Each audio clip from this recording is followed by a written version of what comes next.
Recording in progress. So welcome to our first discussion on textures. So today, project 6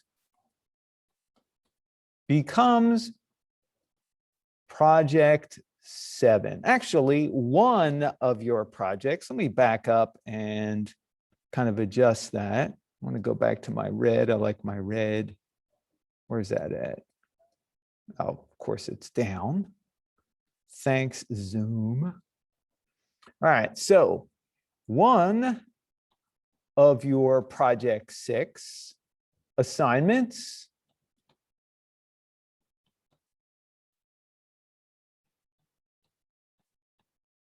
becomes project 7.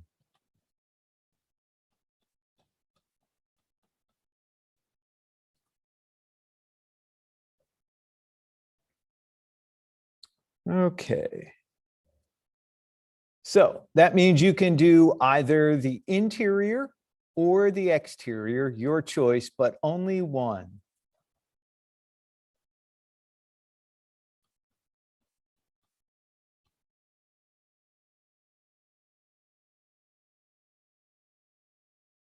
Only one.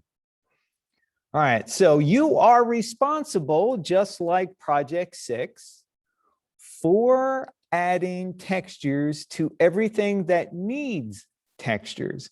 Not every object will need a texture map. Some will need one, some will need more, some won't need any, depending on what your object is and what you want to do with it. You must have reference for everything. So today we're going to be going over Photoshop.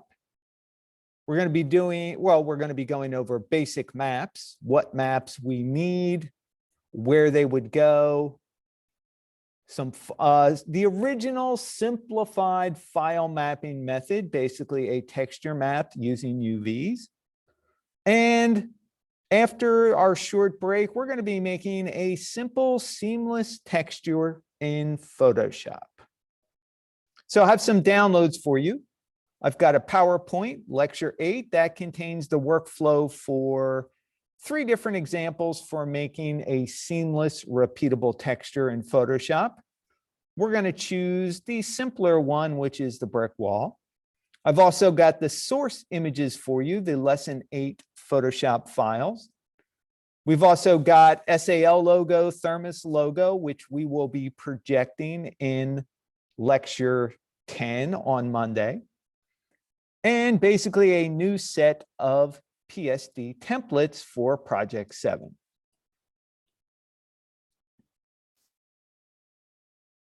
Okay, let's do this.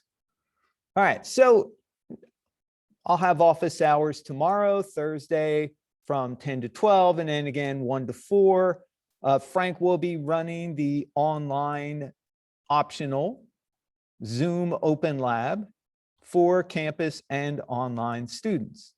Now, we can answer a lot of questions. We can even screen share in Discord, but Zoom tends to be a little more elegant, a little more multi-user friendly. So if we have a bunch of people that, need help or need to see a screen share or a demo, that is the perfect place for it. So Frank will be doing that from 1 p.m. to 5 p.m.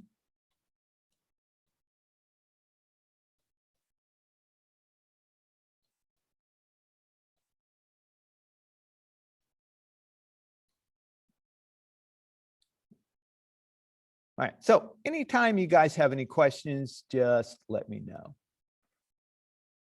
All right, we're also going to be, well, let's kind of go over the agenda. We kind of briefly did earlier with the first screen. Want to make sure that we understand what the basic maps are when we talk about texture mapping. A lot of people just assume, hey, it's a map, you throw it in. Okay, but there are different maps that do different things. We've got a diffuse or base color map.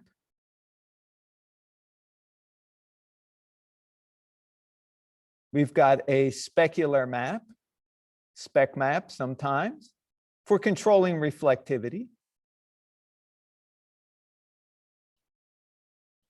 Got a roughness map to control how rough or smooth the material is. And then we have a height map. For us, we use simple bump maps. We will not be using normal maps. Simple bump maps controlling basic surface relief. The illusion that we have little bumps that raise off the surface or little divots or indentations that go into the surface. Like I said, file mapping method, we're just going to be doing texture mapping for today, which uses UVs. Very simple. After break, we're going to be doing some basic Photoshop tools. We're going to do a simple seamless brick texture. On Friday, don't forget, Friday, there is no campus class. There will be our normal Zoom class on Friday, but we're only offering campus lecture days for Monday and Wednesday for this month. May change in the future. So our ACD, Anthony Bagsby, he's kind of our substance painter guru. Be prepared to use your tablets and pens. He's going to take you through substance. A lot of you probably know quite a bit about substance, having used it in a couple of previous classes. We're going to show you what to do when you have stuff in substance, but then you got to get it out of substance. Get it out of substance back into Maya. And how do you render it in Arnold? So those are the main goals of that. Now, the process would sort of be similar for Unreal or Unity. You're going to have maps. You're going to need to plug them in somewhere in your material, in either Unreal or in Unity, to get the results you want. So just have your pens and tablets ready. Makes life so much easier when you do that. All right. So before we get rolling here, anybody have any questions about anything we've gone over previously?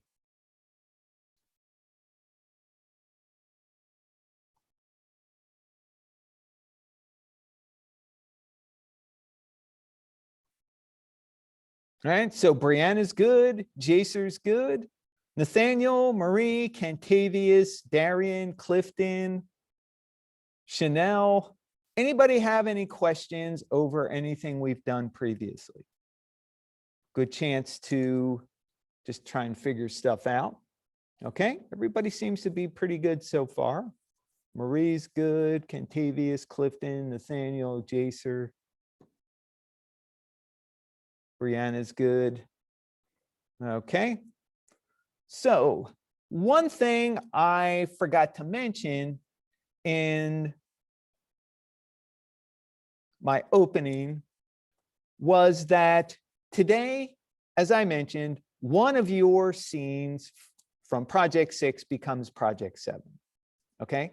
Make sure that you make a copy of the folder, but if you do that, if you copy a folder or duplicate it on your desktop in the same location, the Mac is going to give it the same name, a space, and the word copy. Rename it. Call it Project 7, get rid of that space, get rid of the word copy. Okay. You want to have a unique project folder structure for this assignment, just because if you work in the same folder structure all the time and Maya crashes or something gets corrupted, it stands a good chance of taking everything with it in that project folder. So backups, copies, iterations. One thing I forgot to mention was for your scenes, if you are completely happy with the reference that you got, feel free to keep the same reference and just start adding textures based on your reference. If you did not like some of the reference from Project 6, this is a good time to change it. you have creative freedom. Again, with this project, more so than you did last time. Because this time you are allowed to change it, having done the assignment already. And you are basically allowed to, swap out everything if you really want to. Now, that's a big job because that means you're going to have to redo all your materials, but just be aware you can do that. So you have freedom to change reference. Do not keep changing your reference. You'll drive yourself crazy and you will run out of time.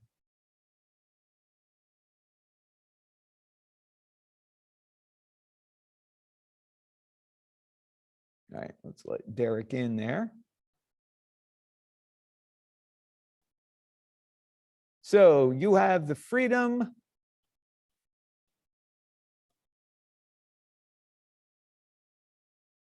to change reference for project 7.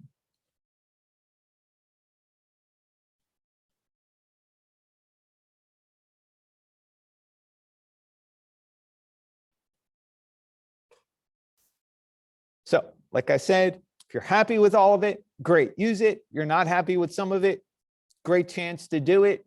You can, if you really want to, replace them all, but that's a lot of work because you're going to have to redo all the materials also. So, but the choice is yours.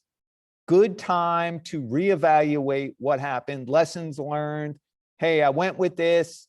It was a lot harder than I thought. I want to go with something simpler, or I found something better, which always happens. All right, so I wanted to make sure I went over that. And let's get started talking about our basic maps. So our first map is a simple diffuse / base color. This is where this is going to go. Okay, so it contains color information, usually more than one color.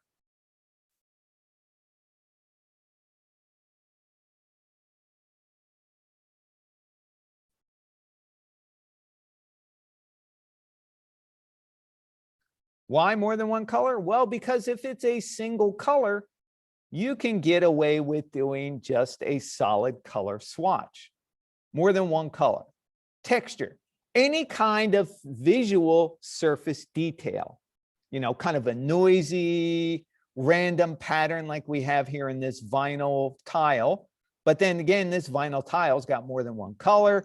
It's got a pattern where it looks like it's, mimicking ceramic tile in a pattern.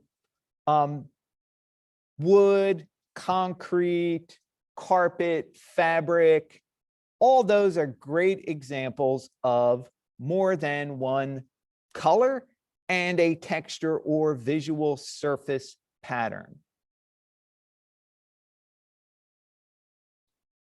All right, this map, should you need to use it, gets plugged into your base color. We use a file node. All of your textures should go into the source images folder. Doesn't matter what the map type is, whether it's diffuse or spec or roughness or height or displacement or metal, it doesn't matter. It goes into source images.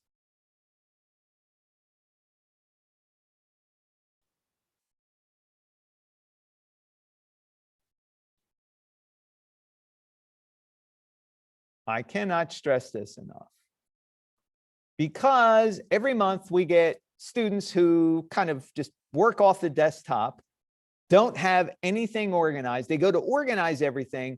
They launch Maya. All of a sudden, all their maps are missing. Why? Because the last time that Maya looked, the location was on the desktop. It got moved. It can't find it.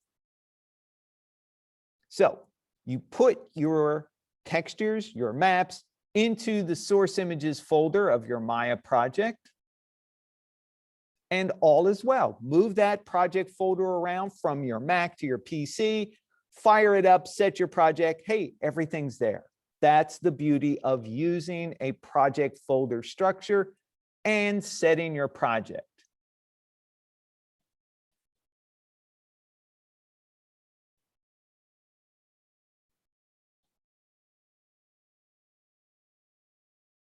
Okay, does this make sense?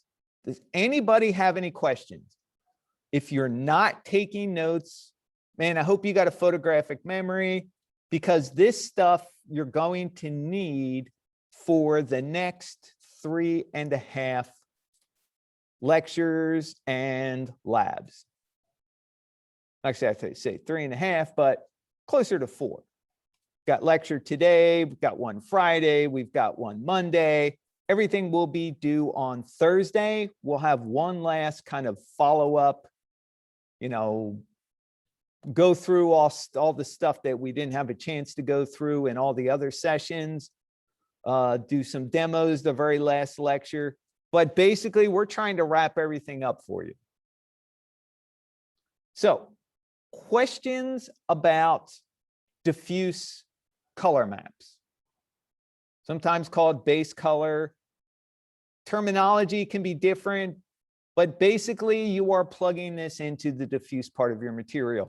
There's no specular, there's no transmission, there's no special look on the surface. All right, so Brianna's good. Nathaniel, Marie, Cantavius, Jacer's good. Thank you. Derek, Chanel, Clifton, questions?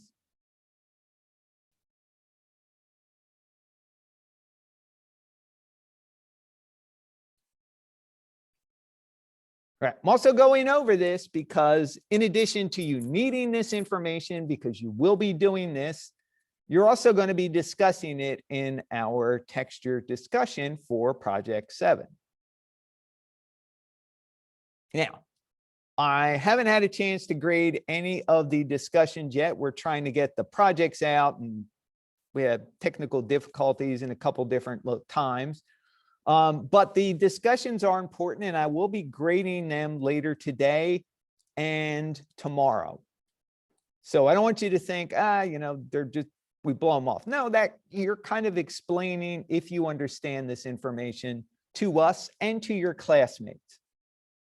So we are going to ask really pertinent, simple questions for you to answer, because this is information you need to know. All right, let's get rid of that.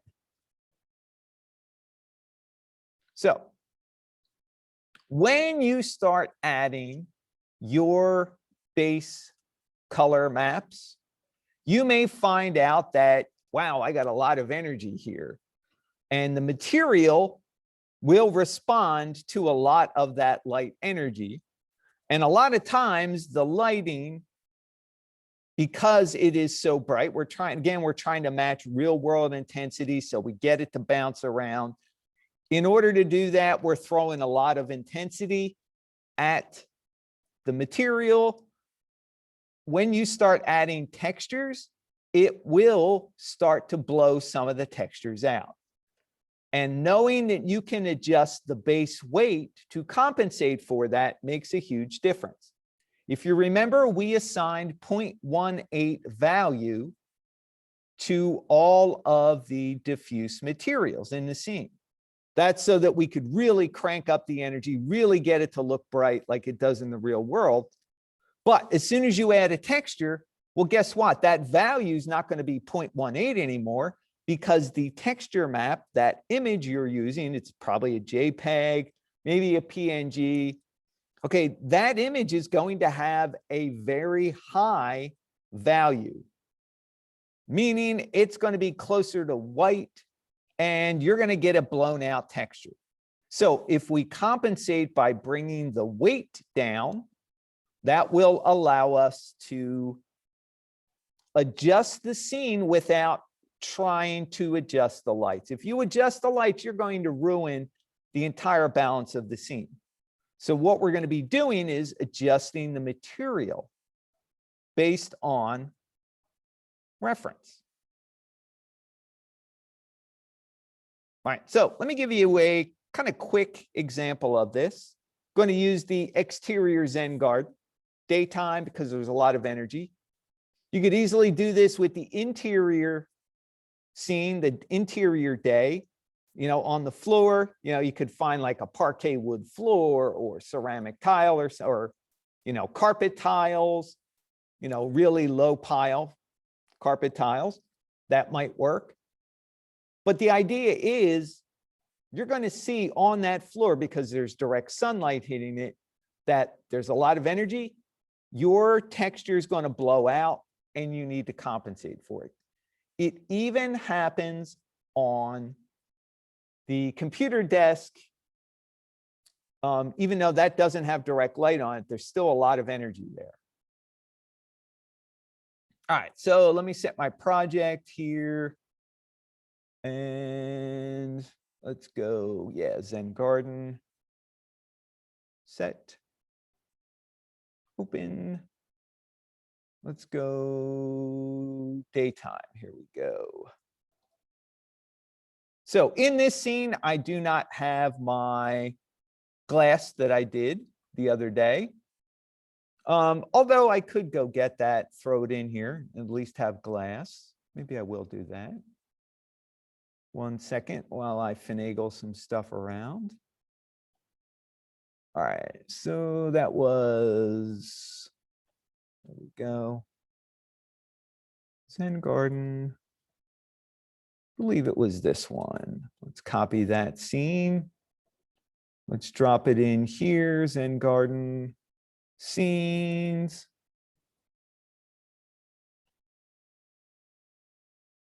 Let's rename it. I always like to rename my stuff. So this was Lecture 7.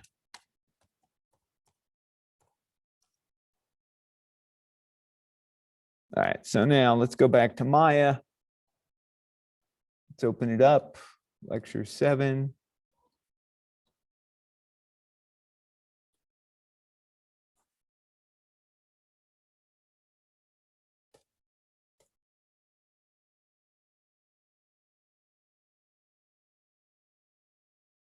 And yeah, render cam, that's good enough.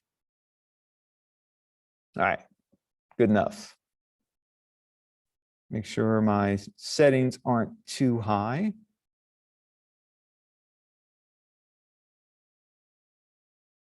All right, so the reason I'm going over this, yeah, that's good enough, is so that you can see what happens when you add a texture to, say, the tabletop.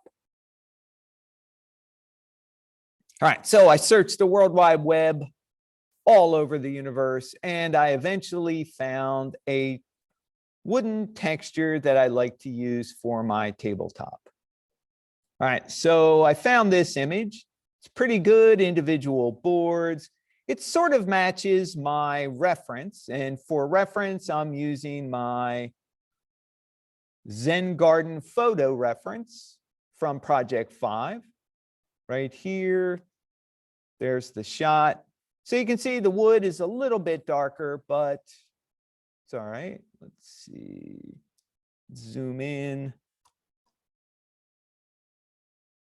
So you can see wood planks, a little bit more aged than what I have, but that's all right.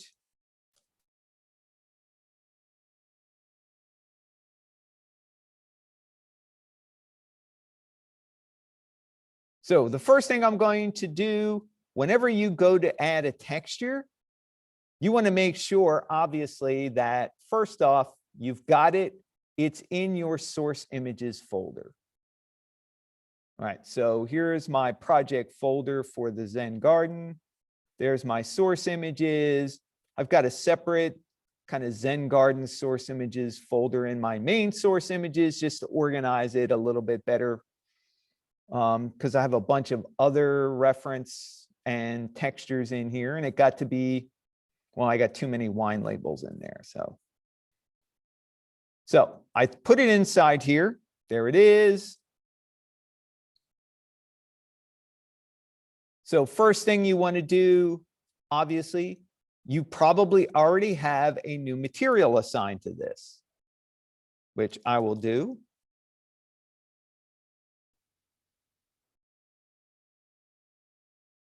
So let's call this table.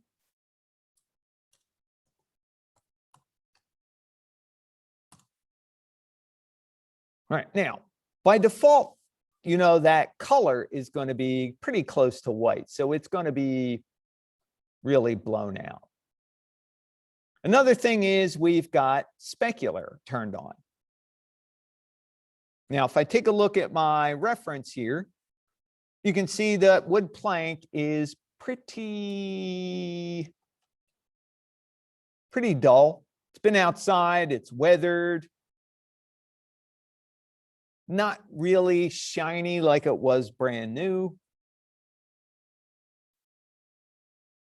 So I'm going to turn that off for now.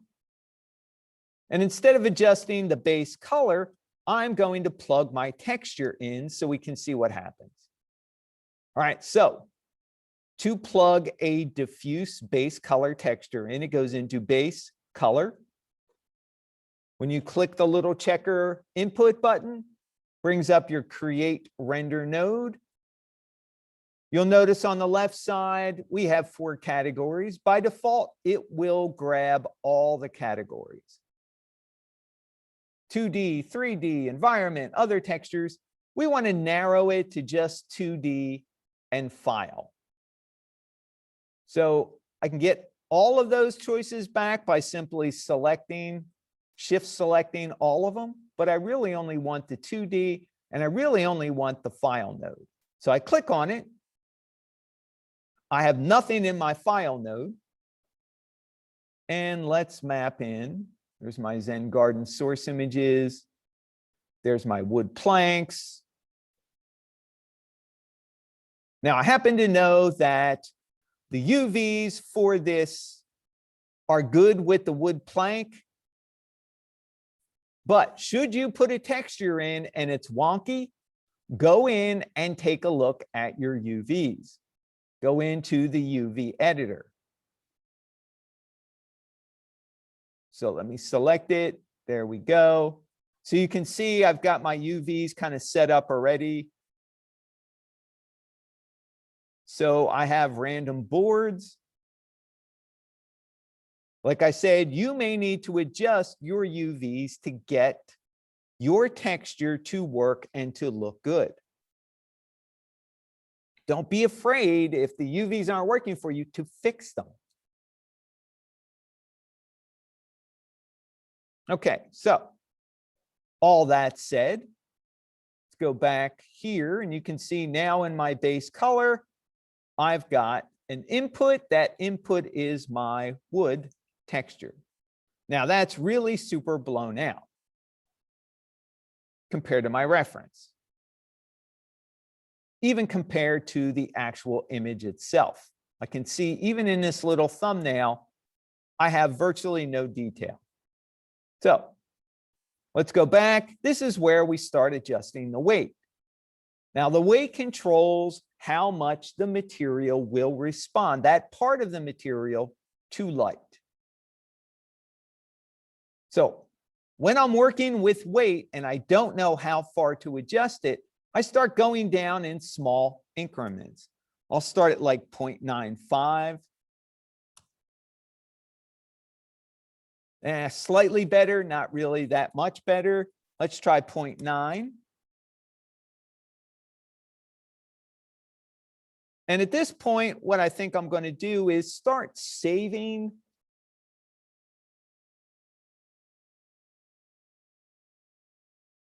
my renders just so I can compare settings. All right, so there's 0.9.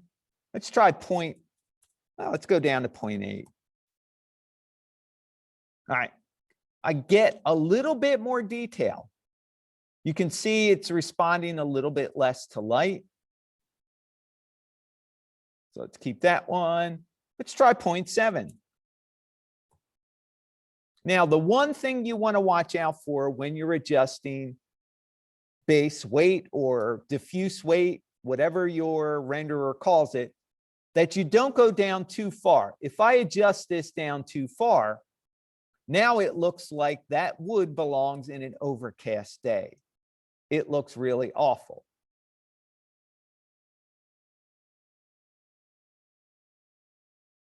So I like to put it right on the edge, right where maybe it's a little blown out for the amount of light, the daytime. It's also going to be based off your reference.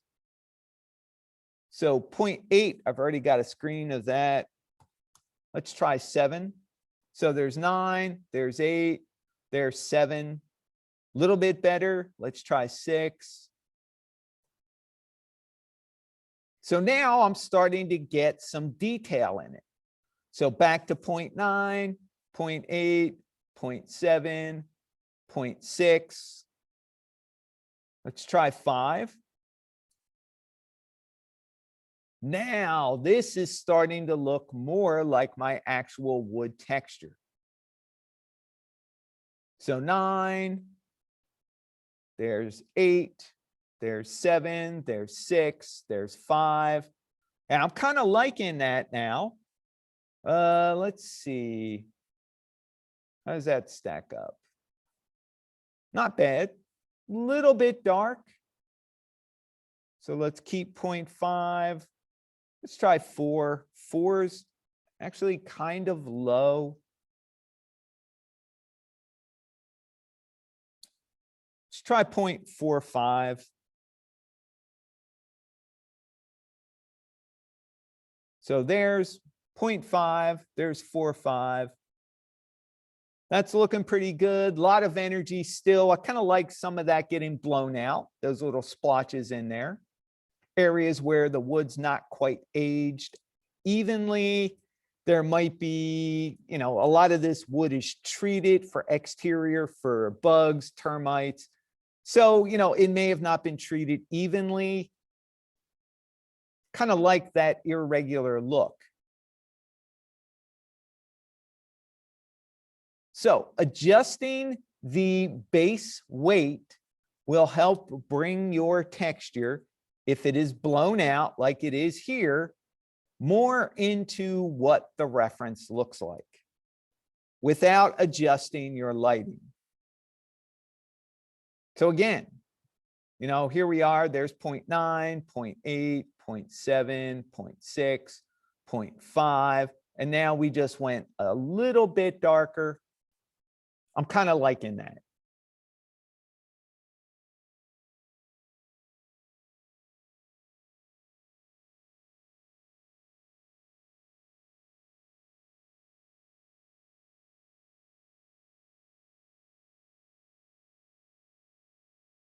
All right, so you notice I don't have a shadow on my wine. That's because I grabbed the wrong file. I grabbed the one that I saved without the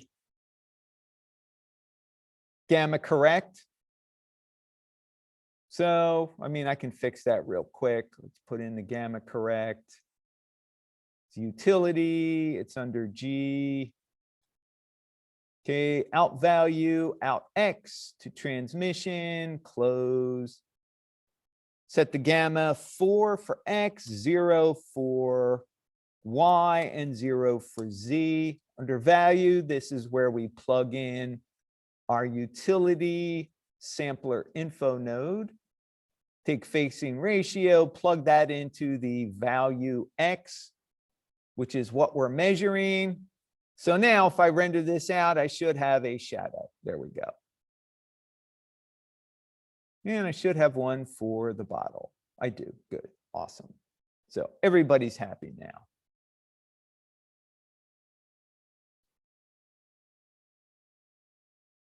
All right. So for the glass, let me just go down. Caustics are on. Let's turn that up a little bit. Give it a little more sparkle. There we go. All right. So now we're back in action.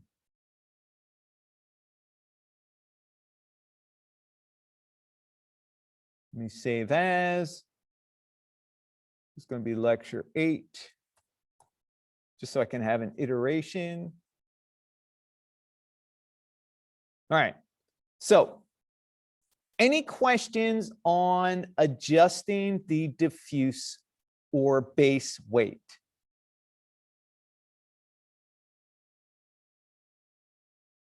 Okay, Brianne is good.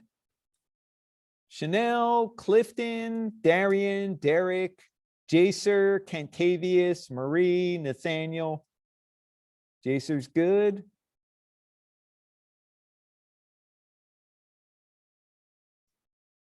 So let your reference drive what you need to do. Like I said, you don't want to adjust your lighting. The first impulse is to lower your light levels. Problem is, it's going to change how your scene renders.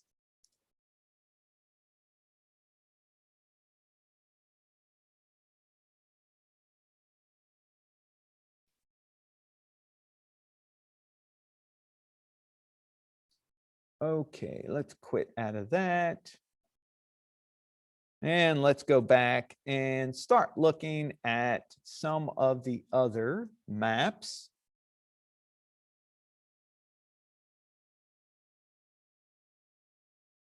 All right, so we just abased weight. Let's take a look at spec maps. So here I've got an image of a mug that I have. You know, the mug is pretty reflective. It's ceramic. It's, you know, got a really nice coating on it. However, I do have some dried water stains, finger smudges. Yeah, I'm a pig, but it makes for great reference. So the whole idea is we use these type of maps, these specular maps, to take certain areas like where a water stain would be, where a fingerprint would be, where like a dried bit of liquid, you know, have coffee or tea, you might put milk in it or creamer or something. And, you know, some of it runs down the side, it dries, it gets a little crusty, you know, it has a little coating on it that knocks the reflectivity down on your mug itself. And that's where we use maps to get that look. Now, unlike the diffuse map, which uses color, the spec map uses black and white information. What? Well, take a look at, for example, my table.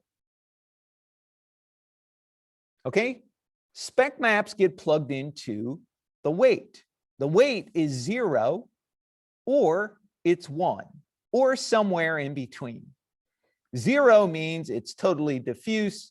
White means it's totally, or 1, I should say, 1 is totally reflective to the extent the material can do it, right? But anything in between knocks it down, knocks that reflectivity level down. And that's why we use a map, to get more than one level of reflectivity or glossiness on a surface at a time.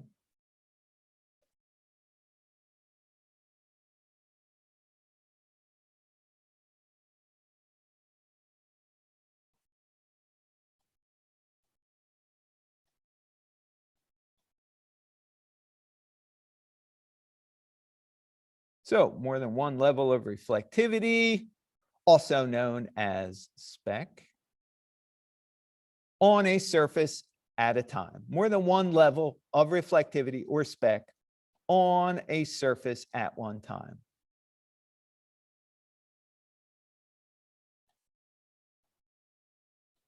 Can't do it otherwise because that slider does the entire surface. This allows us to get a map and tell it, oh, I want a water stain here. I want a, you know, a drip here. I want a fingerprint here.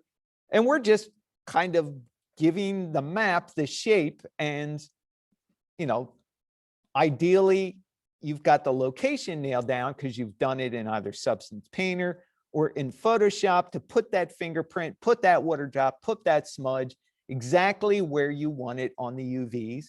So it shows up visible to the camera. So spec maps get plugged into specular weight. If you remember our little talk on the material, the last 2 lectures, lecture 6, lecture 7, the specular color always stays white, except for red metal. That color is the color of the reflection, which is neutral. The color in your reflection should come from your environment.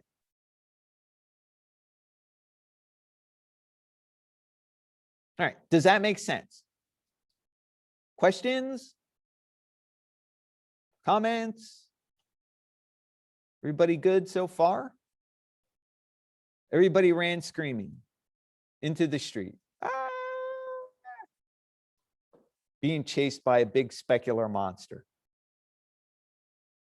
All right, Brianna's good, Nathaniel is good, Clifton's good. Clifton's still good, that's nice. Marie's good, Jacer's good. Okay. So now let's talk a little bit about roughness. So here I have two phone covers, backs of a standard cell phone cover. All right, so you can see the one on the left, this one got dropped, it got rubbed on concrete, it got thrown in my pocket, the keys rubbed up against it, it scratched the nice shiny surface of this and roughened it up so much that it spreads that reflection like an even sheen across the area here. So especially the area here, up here, over here. I mean, you can see besides the kind of fine sandpaper-like scratches, there are some real good gouges in here too. So those real good gouges would be a separate map. That'd be our height map. And that would be, oh, I need a height map to define that little divot that I see or that little bump on the surface I see. But this kind of even roughness where I've got a nice sort of even reflection, not super, super clean, but it's a little blurry. It's got a little roughness, but then we've got an area with a lot of roughness. All right, that's where we need a map. You got more than one level of roughness on a surface at a time.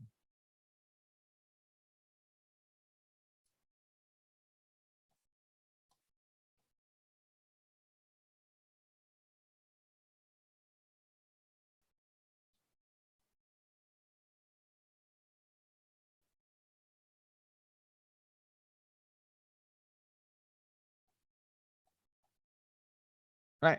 Simple black and white map also. Black equals completely smooth, 0, 0 roughness. 1, completely rough. You know, this would probably not quite be 1. It'd probably be something like 0.6, 0.7.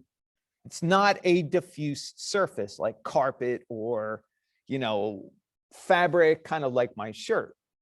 This would be, you know, a diffuse material. Why?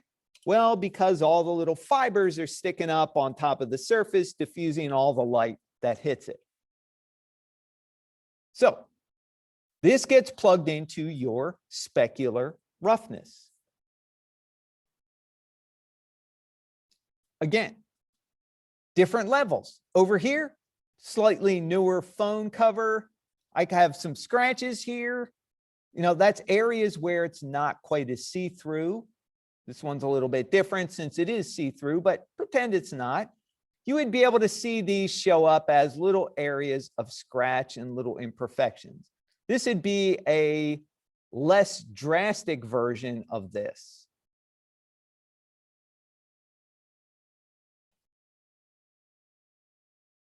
So again, black and white information. So let's go back to Maya here.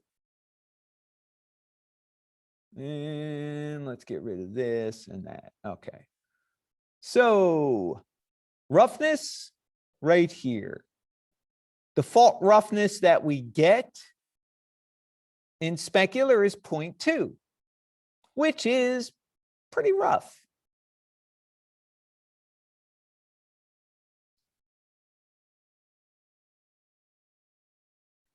So 0 roughness would be black on your map. Total roughness would be white. Gray, which is probably where most of your roughness levels are going to be, that's going to be somewhere in between. And if you remember from working on like project 6, 0.2 roughness is actually pretty rough.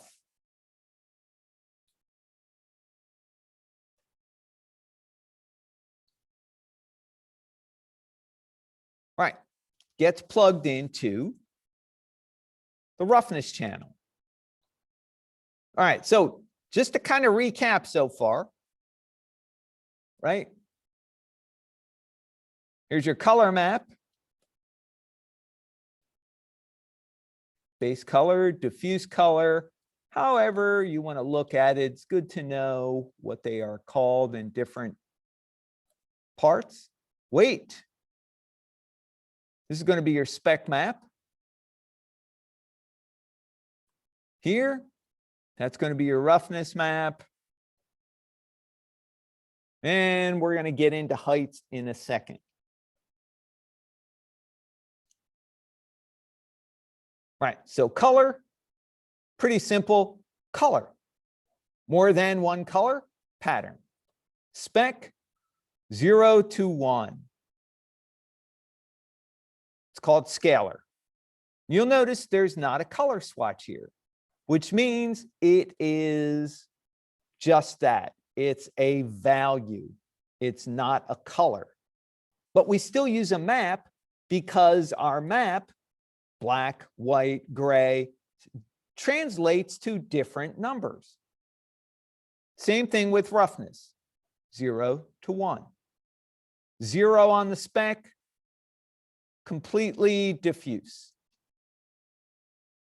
Okay, you got some spec on there, you can see shine. Okay, roughness of 0, completely smooth.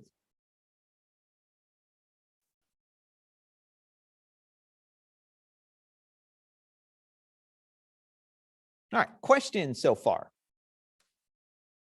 Makes sense.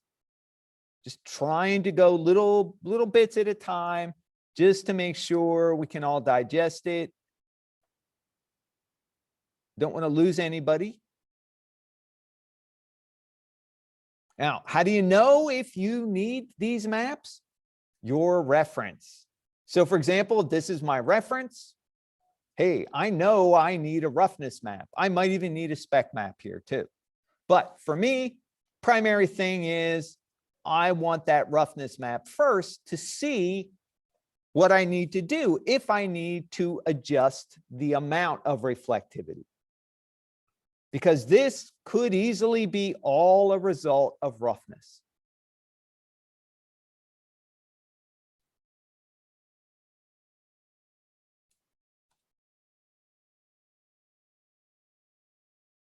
All right, any questions before I kind of get rid of all these drawovers here?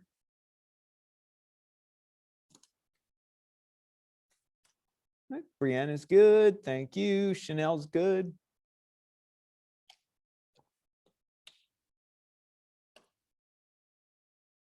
Jacer's good. Cantavius so far, awesome. Marie's good. Nathaniel, you okay? Nathaniel's good. Awesome, awesome, awesome. Okay, going to assume everybody else is good. Let's get rid of all this and let's see an example, sort of double-edged sword here. So this is my tablet that I'm using right here.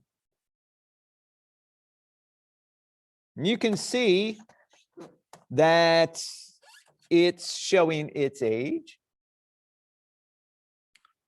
You know, it's kind of embarrassing to take pictures of your stuff and realize that you look at the surface and you realize, oh God, I am a pig. But it makes, like I said, for really good reference. So let's zoom in, take a look at what we got here besides my filthy, like just all kinds of, it looks like I sneeze on this all the time and I actually don't. So, you know, it just, I can think of better things to do than clean it, unfortunately, like use it. And you can see I got bits of dirt on it too, but I try not to let that bother me. Although now that I've been coming into Full Sail, it gets wiped down quite a bit. So it's much, much cleaner than this right now. And I wanted to keep this because it's got fingerprints. It's got like dried water droplets all over it. And here, this is like primo scratches. This is roughness personified. So is this down here. You know, that's kind of a intentional, almost like a sandy, noisy grain. Zoom in even more if I can. There we go. All right, and you can see it's intentional. It's roughened. It has dissipated the reflections. You can see it's a nice shine here in between all the scratches. And again, there's all kinds of stuff going on here. All right, so here, areas like this would probably be a spec map. Not really rough looking, just an area where it would knock out reflectivity. Got smudges here. That might be a combination of roughness and spec, because that smudge is going to make, you know, all the reflectivities kind of blurry. You know, up here, again, that's going to be spec. Here, this is probably, this area right here is the need for a height map.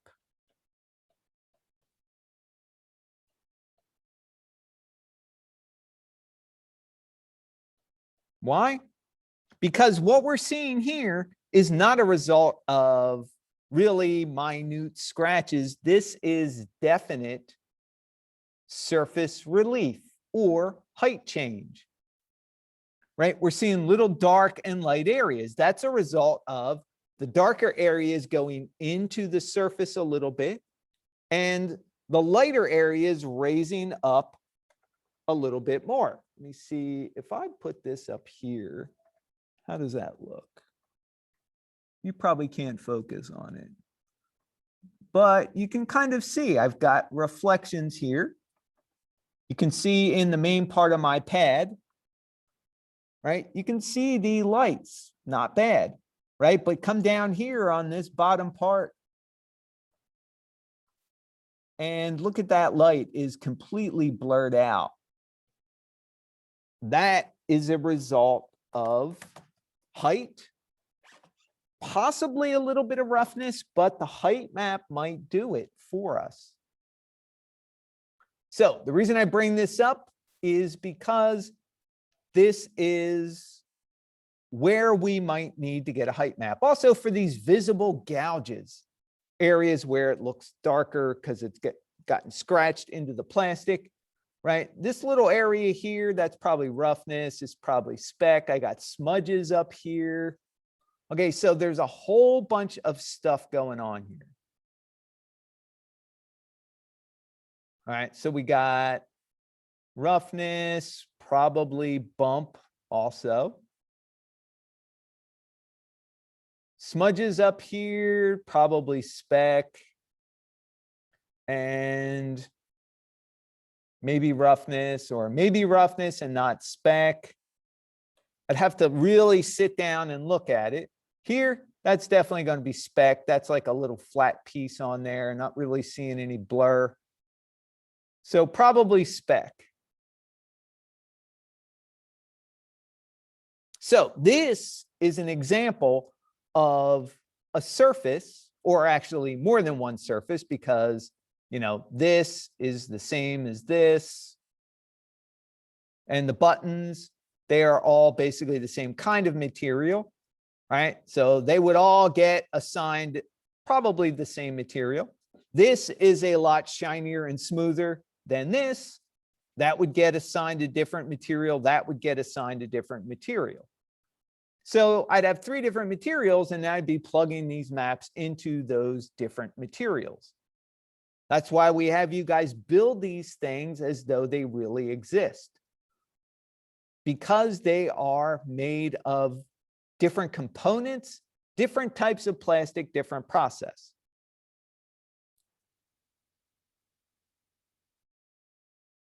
All right, questions? Anybody?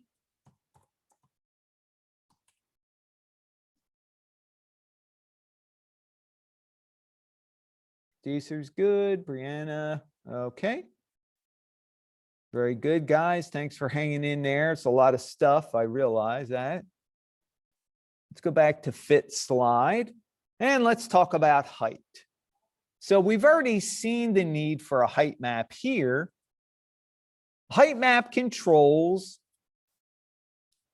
the illusion of surface relief. Illusion being, we talked a little bit about how surface normals figure into calculations, right? How the surface normal can tell a ray or can provide the renderer or any activity in your CG scene what's going on. Like surface normal on a chair in an environment would tell a bunch of information to the renderer. One, how does it look to the camera? Is that normal facing the camera? Is it facing away from the camera?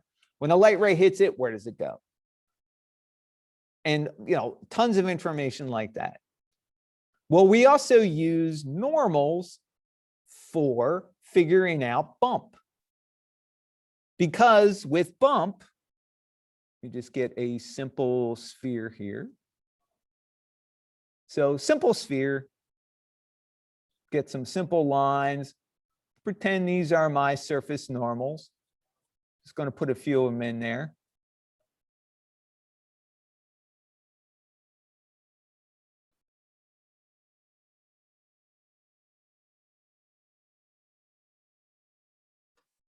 All right, now here's my camera. Camera's going to be here. Right, we're using the good old fashioned box style camera that Maya has with those big film cans on top of it. All right, so my camera is facing the surface. So the normals that face the camera will get the strongest bump effect. When the normals, as they face away, the effect gets less and less. So we'll call that 0 degree.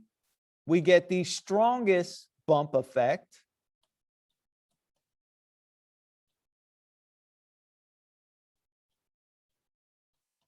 And by the time it's at 90 degrees, we get no bump effect.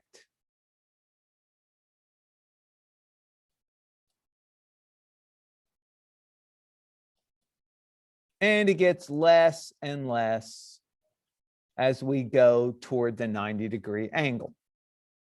Right? It's all an illusion. Now, that illusion we create using black and white information. Black makes it look like the areas are lowered or recessed. White looks like they're raised up, they're little bumps on the surface. Right? We do that with a black and white map. It gets plugged into the geometry section of our material. Remember, this is where we turned on thin walled for our window glass. Well, there's a bump map area here too. So bump map, we plug a file in. The nice thing is it creates the utility already for us. So we have a bump map. It's a black and white map. We figure out the areas that we want to have raised up. They're going to be white or light gray. The dark areas look like they're going to recede. We have our map. We click the little input button, brings up the create render node. We choose a file. We plug our map in.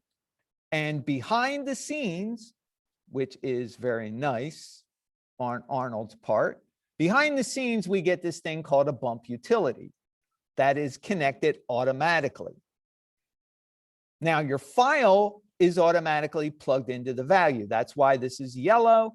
That's why there's an input. The bump depth, this is the amount or intensity of the bump.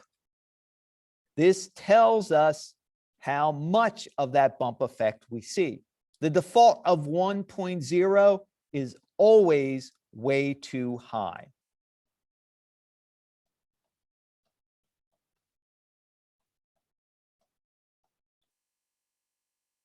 I would say almost always 98.9% of the time.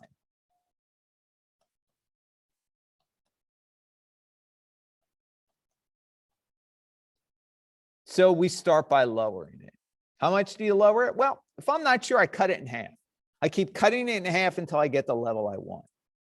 Now, don't use the slider. It's garbage. Just type in your numbers.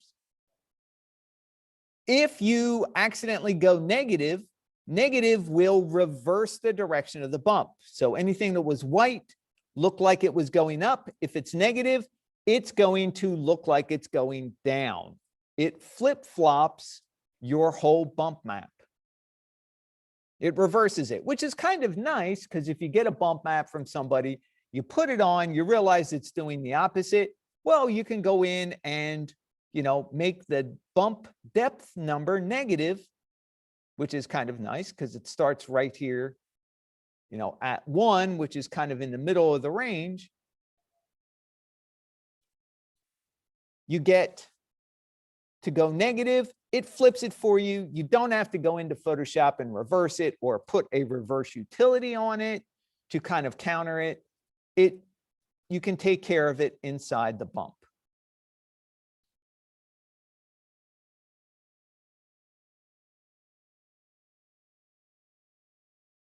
All right, so we're going to take a look at that in a second because I'm going to use that exterior Zen garden scene. And what I'm going to do is basically just use the same scene I just got done using. I'm going to make a sphere, put it on a table. We're going to make it shiny. And then we're going to talk about what does a simple spec map do? What does a simple roughness map do? What does a simple bump map do? So we can actually see what happens to the surface.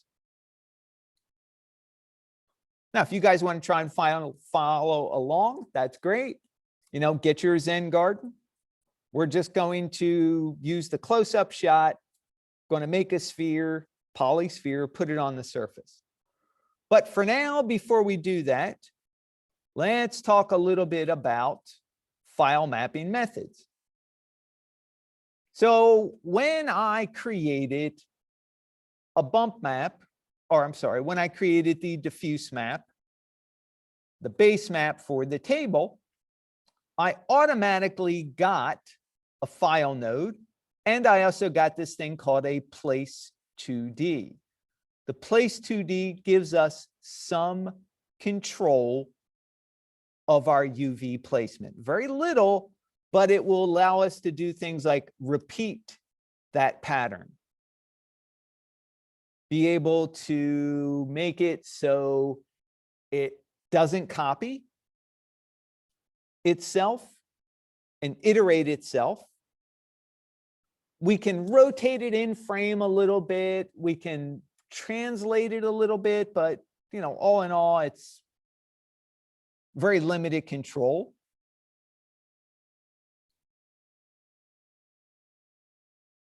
So let's actually take a look at that. Now, I'm going to be going into the hypershade again. Now, the hypershade by default will give you a bunch of extra windows. So by default, you probably have something like a material viewer, which let me dock that over here on the side. Come on, come on, come on. There we go. Material viewer. Go ahead, get in there. And you probably also have something called a property editor. Let's go throw that down here. There we go. So most of you probably have this already. So Arnold, this is a waste of time. The material viewer. I'll be right up front with you. You've got the Arnold render view. This is only going to constantly run and try to update and give you a crappy view of what your material might look like. The property editor is kind of a cheap version of the attribute editor. A lot of times it will truncate or cut off some of the settings. So the first thing I do is get rid of them. Now, if you get rid of them, there is no way to get it back. You know, you kind of have to go, oh crap, I want the property editor, I want the material viewer, just like I did before I started, ranting and raving about how I don't like them. Right? You have to kind of dock it yourself. So a docket, come down here with the property editor. Where are you? Property editor. There we go. Let's drop that down here. All right. So this is your standard when you reset your Maya prefs view. Material viewer, property editor. This area is called the node editor. This is actually the hypershade. The create area, this is gold. You need this. You want the browser because this shows you all your materials. It'll show you textures, utilities, rendering nodes, lights, cameras, shading groups, right? We mostly use it for materials so we can graph materials and see what is plugged into them. And like I said, I'm getting rid of the material viewer and the property editor because they waste space. I've got my attribute editor right here. Now, if I want to see what this network looks like, it's a material. It's got a texture plugged into the base color. What does that look like in the hypershade? Well, up here in the browser with the material tab selected, you've got a choice of icon view or list view. And you can change the size of your list. Hey, welcome to Windows 95. I prefer icon. Now, they've all got a little A on it. The Maya stuff has got a nice little kind of sphere with the material on it. Don't worry about whether it views it or not. Here's the table. If I want to graph the table, which I did show briefly last time, I right-click and I get a contextual menu. I want to go down to graph.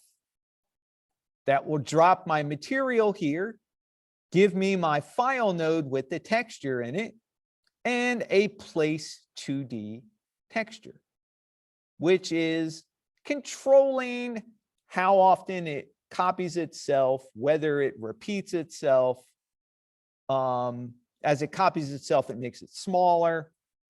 If it repeats itself, it takes that same texture and just kind of iterates it all over the place. And we've also got this shading group. All right, so many of you probably have no idea what any of this is. So shading group, this sends render information to the renderer.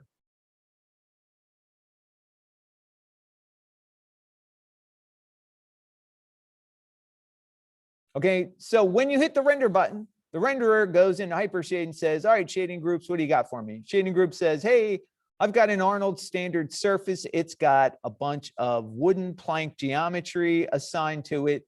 It's got a texture plugged into it, and it's got a place 3D. It's got a dome light. It's got a directional light. It tells the renderer a whole bunch of information. And that all comes from the material. The material, what's plugged into it and what is plugged into any nodes that are plugged into the material. So you'll notice that we kind of read this right to left. This is the main part that we're interested in, but we see what's plugged into it by looking left. So all these get plugged in. This is the destination. But if you want to go back and look at it, okay, here's my texture. What's plugged into it? Oh, there's my file node.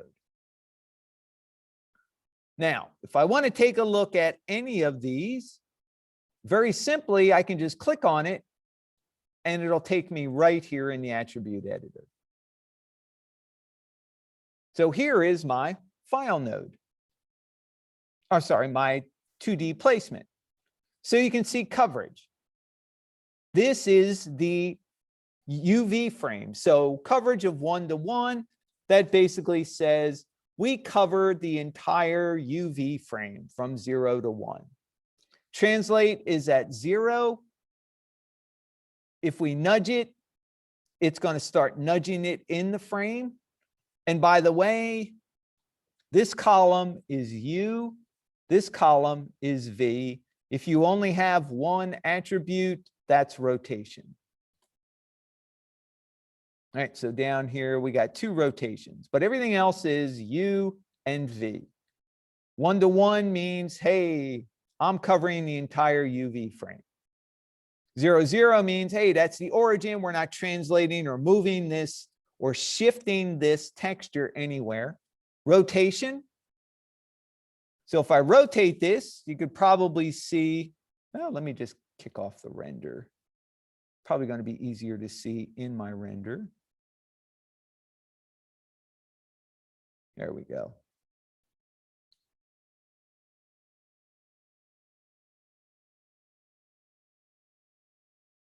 Oops. You know what? Let's just go to the hypershade and just select our place 2D. So if I rotate the frame, you can see it rotates my texture. So now it doesn't match up very well. This is all in degrees. Honestly, I mean, I prefer to rotate the frame than the actual UVs. I don't think it really matters, but it's the same result.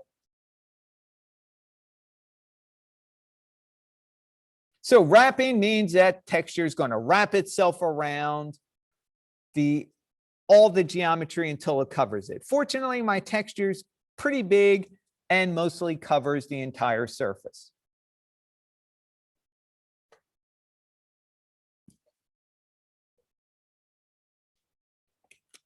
Now, if for some reason I put my texture on, it looks too big, well, I can make it repeat, but the problem is if it's not meant to be repeatable, so if I repeat it in U and in V, notice now my seams don't line up.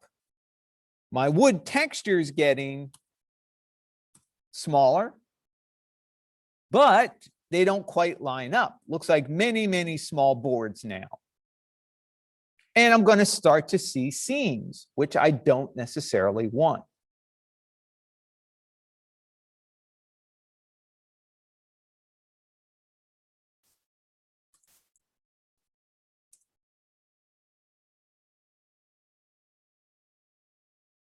So yeah, I mean, this was meant to just go on once, so it fits correctly. But the reason I'm showing you this is because we're going to be throwing a brick wall onto the patio block there. And we're going to put it on, and we're going to find out that the default scale of that pattern is too big. It's going to look like cinder block rather than bricks. So we're just going to play around with it to get, you make it repeat to make it small enough, but then you see seams in it because it's not meant to repeat or copy itself on the surface. So we're going to take it into Photoshop and make it repeatable, make it so we can copy it and repeat it on there. All right, kind of a quick overview of the hypershade. Let me clean all this up. And to kind of demo those maps real quick, we already know what a base map looks like. I put a base map or a color map on this tabletop. That's what we're seeing here. So just going to make a simple polysphere. Let's translate it up. Going to hit 3 just to kind of approximate the smooth of it. And let's scale it. Ooh, that's big.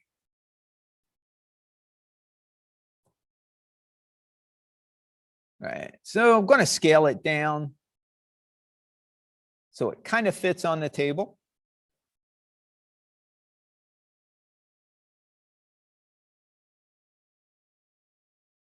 And I want to make sure it sits on the table and not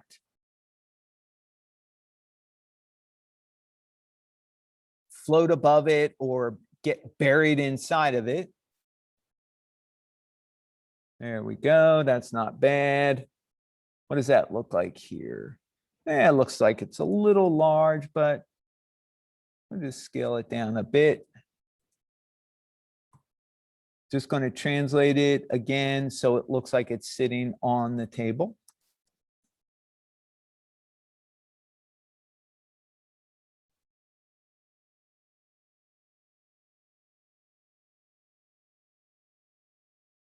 All right, so that's going to be my guinea pig. Let's go to perspective and render. There we go. So first thing I want to do, let's assign a brand new Arnold standard surface. Shift T, Arnold standard surface, default color. Let's take our color down to 0.18 for now. And leave the default specular on. Let's turn roughness off. And actually, let's make it a little darker so we can really see those reflections.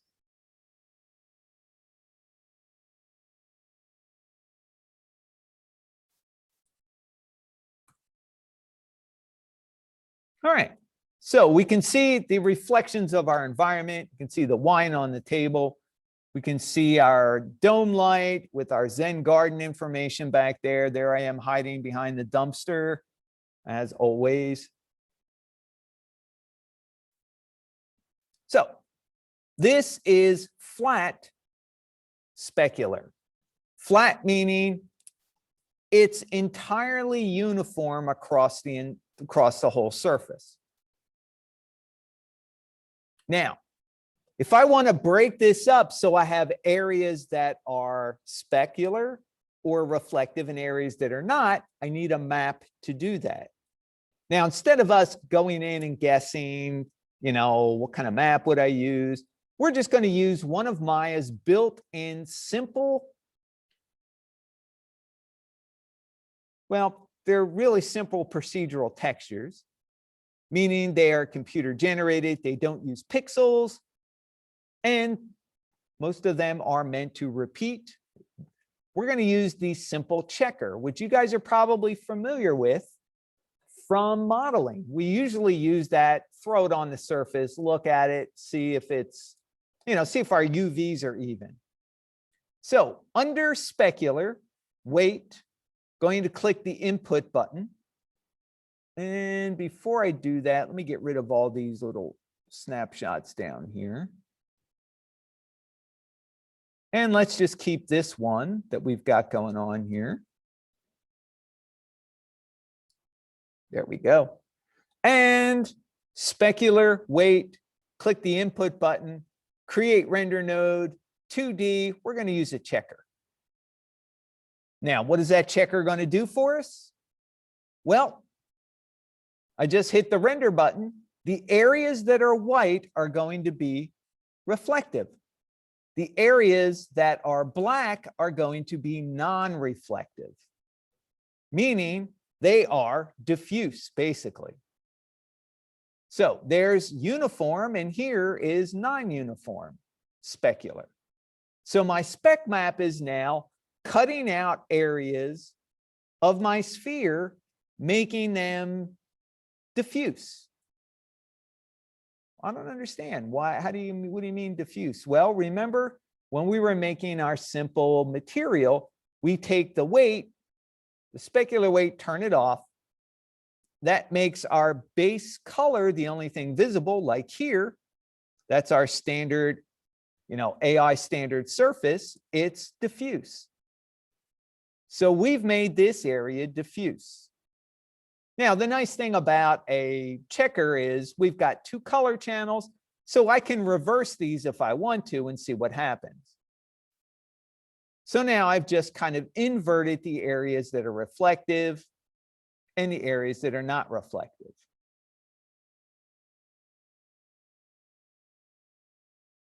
Now I can give it different levels of reflectivity also. It doesn't have to be completely uniform. So for example, color 1 has more reflectivity than color 2. You can see it's muted a little bit.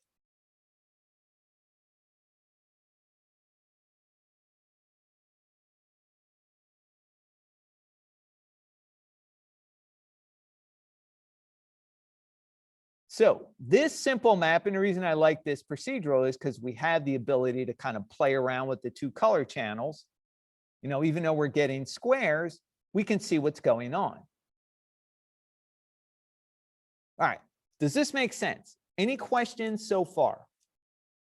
This is a simple, this is basically conceptually what's going on when we create a spec map. We just happen to be using a checker pattern, but you would use, fingerprints or water drops or smudges. And your maps would be black and white or some shade of gray.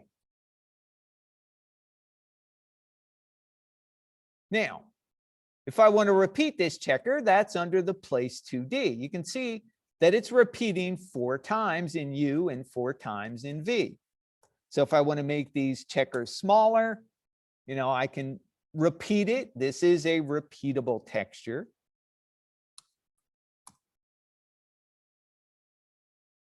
Four seems to be pretty good. It just gives us the ability to see a whole lot going on here. So simple spec map.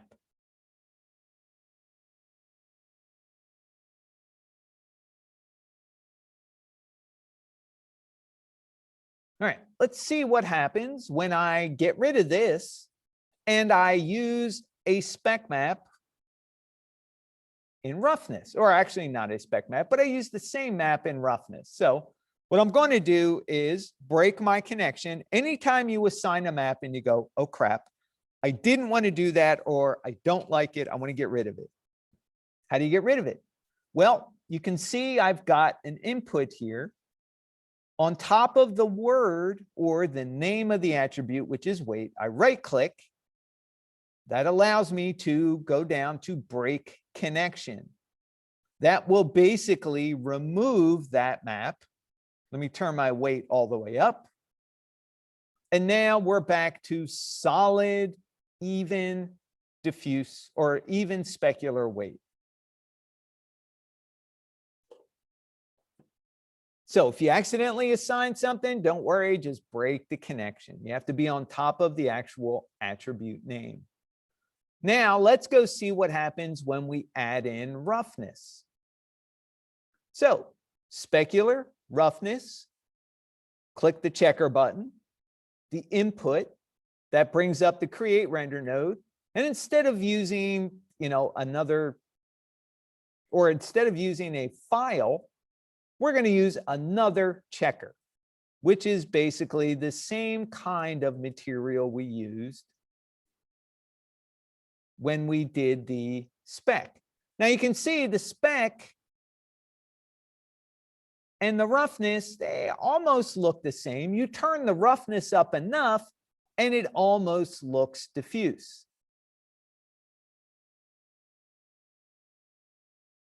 So let me kind of reverse these just because that's what I had going on here. There we go.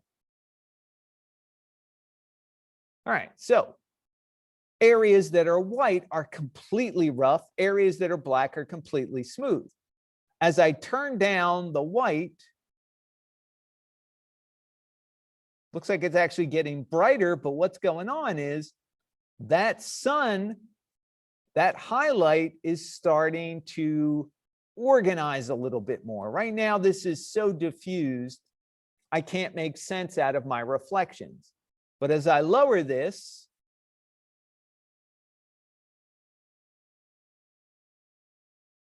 I can start to see through it a little bit. I really see like blurry reflections. That's my sun that was here. Turn it down even more. So now I can start to see blurry reflections inside, or I should say behind the map. And that's my sun. Lower it a little bit more, right? My map is getting a little more organized, a little less rough, a little less scattered. They're not quite as blurry or as rough looking. My reflections, now I have more than one level of roughness in my scene at a time. All right, so, not everything's perfect. So I got a tiny bit of roughness here in all these areas that look smoother, and more roughness in the other areas.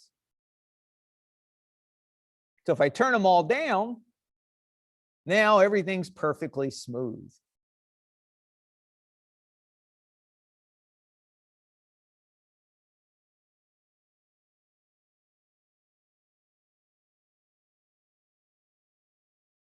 And most roughness maps are going to be a combination of, areas that are rougher than other areas. You might have a couple areas that are smooth looking, like right now, 0.02. That kind of gives me a little bit of imperfection, but not as much as over here, which is, let's go 0.2, which is quite a bit more.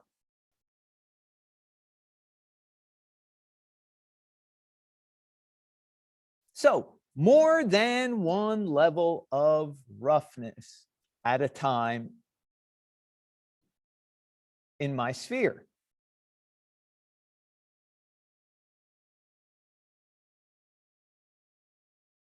All right, so we got perfectly smooth, uniform speck. We've got a speck map where some areas are more reflective than others. Now we have a roughness map where some areas are smoother than others. So all the blurry areas, that's where my lighter checker color is. Sorry, that's where my darker checker color is. All the blurry areas are where my lighter checker color is. Now,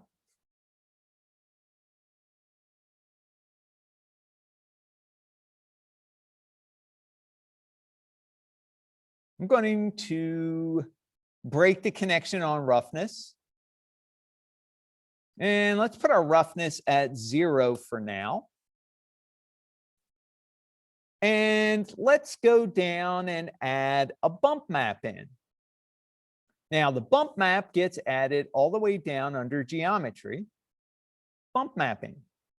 And this time, we're going to utilize something called a noise rather than just a checker, because I want to have something a little more random, a little more natural roughness looking in here, just to drive home this bump and how it works.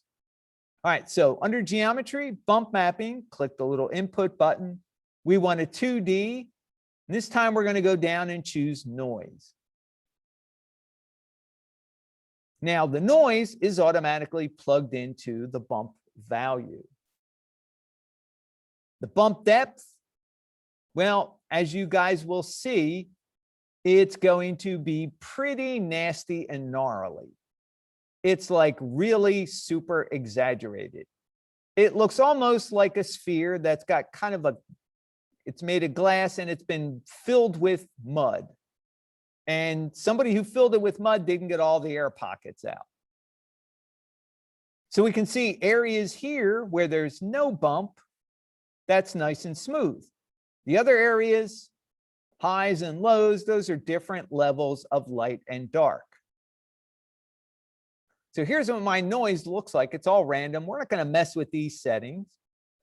What I do want to mess with, though, is the repeat U and V to make this random texture repeat more. I want to try and get it more granular, meaning a lot smaller.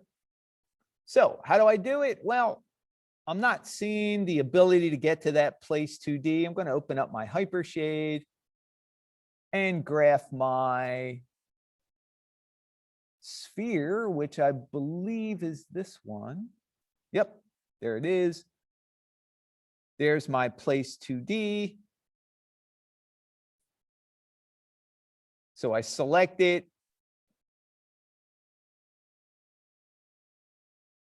And now I can make it repeat. I can make this noise texture repeat more. All right, so that's the default level. As I start to make it repeat, it's going to start to get smaller.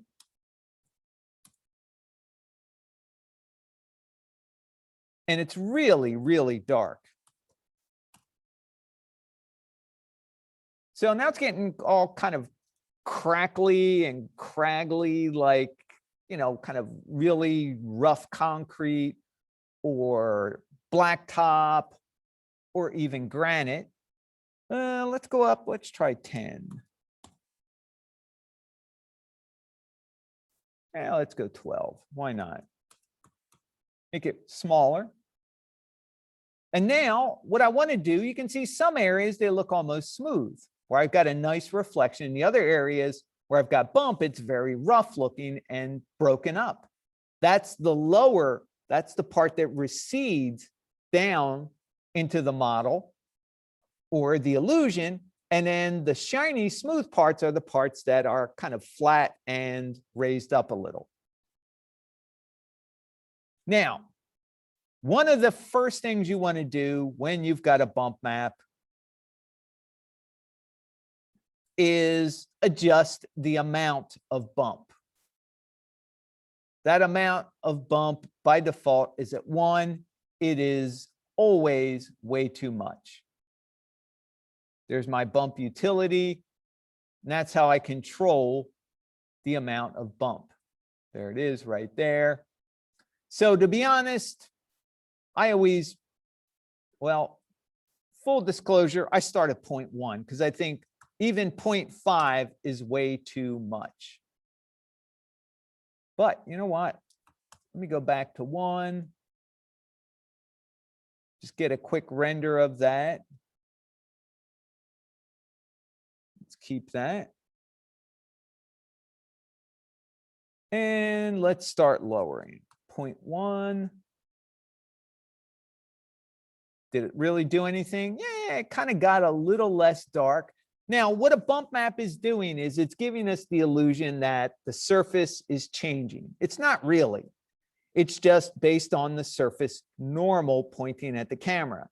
So all the dark areas look like they go in, all the lighter areas look like they go out. It's creating a lot of artificial darkness to give the illusion of depth and surface change. All right, so that's 0.1. To be honest, I go even lower, 0.05. The lower you make the bump, the more realistic it's going to look.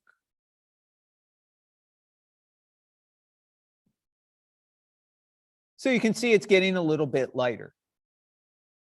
Let's keep that. That's 0.05. Let's go down to 0.01. What? You're crazy. Well, a lot of times with bump maps, less is more.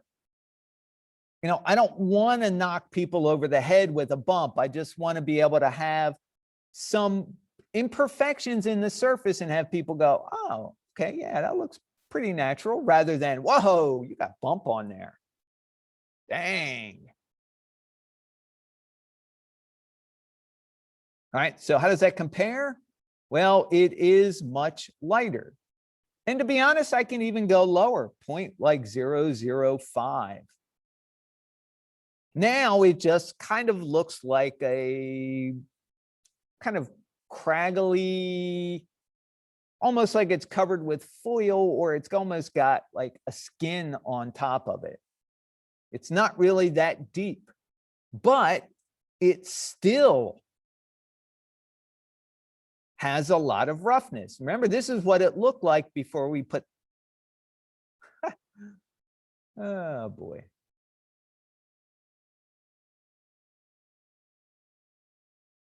So yeah, apparently you can do that. And I accidentally activated my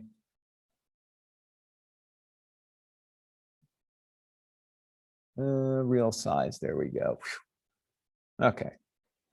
So I accidentally played around with my touchpad and kind of zoomed out. So I just went back to window, went to real size. Or I could go frame all, I'd rather go real size. All right, so that's what it looks like. We added bump. We made the bump smaller. Or we made it repeat more, I should say. And then we started adjusting how deep that bump depth.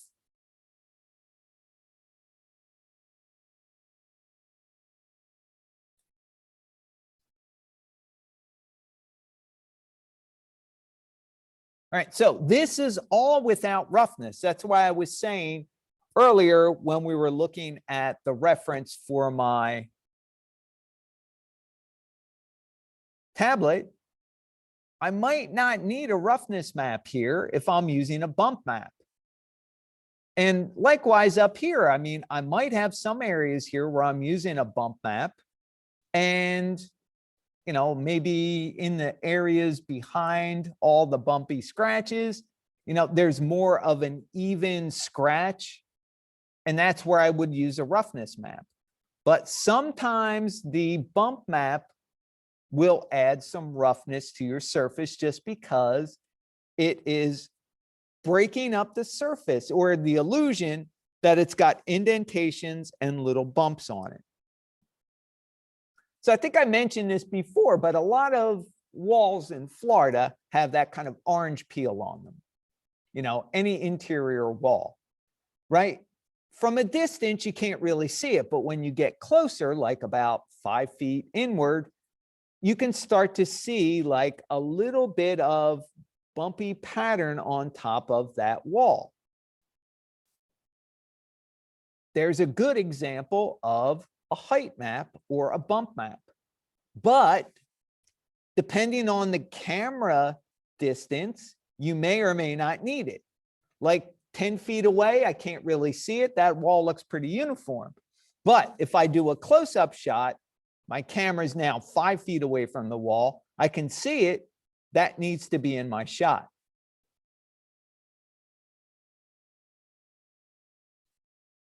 All right. So kind of a quick tutorial for bump maps. So we went over diffuse base maps, color, more than one color on a surface. Okay, we went over spec maps, how to control reflectivity when you need more than one level of reflectivity on a surface. Roughness maps, controlling more than one level of roughness on a surface. And then bump maps, which we kind of just saw. We talked about here on my tablet. And we just got done doing here in Maya. It looks like roughness, but it's actually bump. Now, whether I need a roughness map and a spec map, that's going to be dependent on my reference. All right, so a lot of information, I know. Anybody have any questions so far?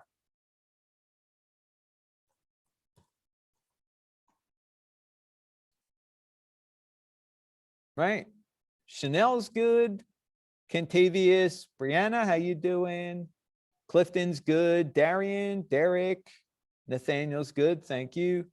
Can you go back to the slide with the file mapping method? Sure thing. File mapping methods right here. We're going to talk about projection mapping here. It's grayed out. We're going to talk about that on Monday. So I have this one, and then I also have for basic texture mapping this one.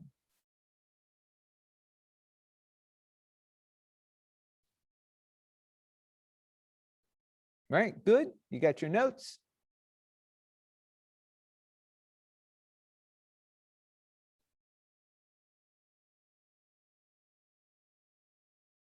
All right, awesome. Glad you asked that. Anytime anybody wants to see that again, just let me know. All right, this is a good time to take a break. When we come back, we're going to delve into the happy world of Photoshop. It is quarter of, so let's come back at 11:05. That'll give me a chance to render out the first part of lecture, upload it. We'll come back here at 11. We'll work till 12:30. I think we can get all the Photoshop done by then. And basically, we're going to be making a simple, repeatable brick wall. And then we're also going to make a bump map from that brick wall, so you can kind of see the process we go through.